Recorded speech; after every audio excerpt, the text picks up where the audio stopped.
Welcome back to Rush Hour Reads, where we bring you bite-sized book summaries during your commute. In this episode, we're diving into The Lean Startup by Eric Ries. This book is all about how entrepreneurs and startups can build successful businesses by being fast, flexible, and focused on customer feedback. If you're interested in creating something from scratch or managing a project, first published in 2011, The Lean Startup is one of the most influential business books of the last decade. Eric Ries, the author, is an entrepreneur and thought leader in the startup world, and he developed this lean approach based on the principles of lean manufacturing, adapted for startups and innovation-driven businesses. At its core, The Lean Startup is about one key idea: building a business efficiently by continuously testing, learning, and adapting. The old model of writing a big business plan and executing it over years doesn't work in a fast-paced world. Instead, Rise advocates for launching small, learning fast, and adjusting quickly. Let's break down the major concepts. Takeaway number 1: the build, measure, learn feedback loop. Let's start with the heart of the lean startup: the build, measure, learn loop. This cycle is designed to help entrepreneurs test ideas quickly, gather feedback, and improve the product based on real customer insights. It's not just for startups. It can be applied to any new project or idea. Here's how it works. Build. The first step is to create a minimum viable product MVP. This is the simplest version of your product that can still deliver value to the customer. It's not about perfection. In fact, Rise emphasizes that an MVP is often embarrassing because it's so basic, but the goal is to get it into users' hands as fast as possible to start learning. Example: think about Dropbox. Instead of building the full product right away, the founders create a video of how it would work and gauge interest. This early feedback helped them refine the product before spending time and money on development. Measure. Once the MVP is out in the world, the next step is to gather data on how people use it. Are they engaging with the product in the way you expected? What features do they use the most? What complaints or suggestions do they have? This is crucial because you want to make decisions based on real data, not assumptions. Learn. Based on the feedback and data, you either make improvements to your product or pivot to a new direction.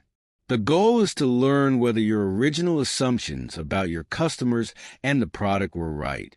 If they weren't, it's time to adjust. Then, you go back to the build phase and repeat the cycle.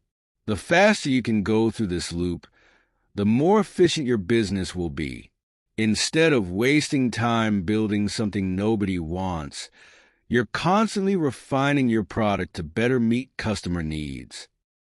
Takeaway number 2: validated learning and innovation accounting.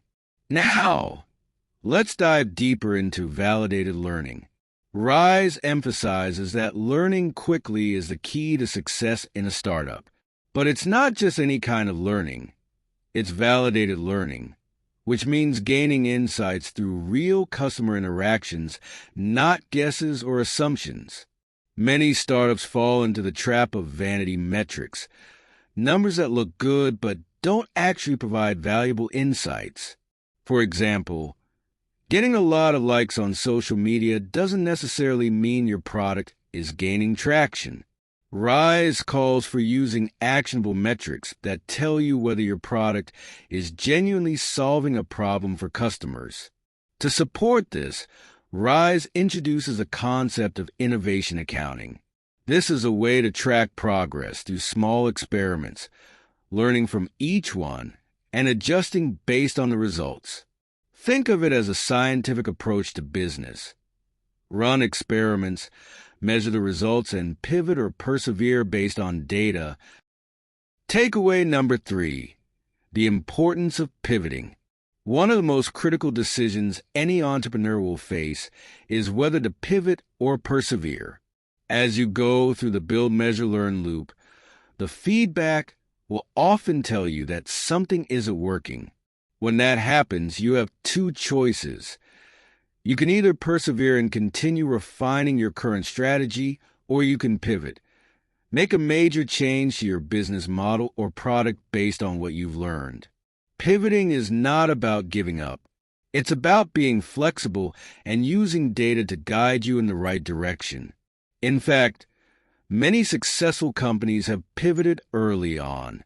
Instagram, for example, started as a check-in app called Bourbon, but after noticing that users were more interested in sharing photos, they pivoted to focus entirely on photo sharing.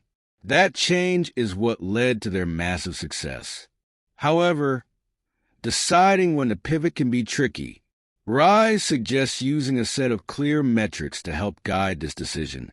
If you're seeing no signs of growth despite continuous efforts, it might be time to pivot. How can we take the lessons from the lean startup and apply them to our own work or personal projects?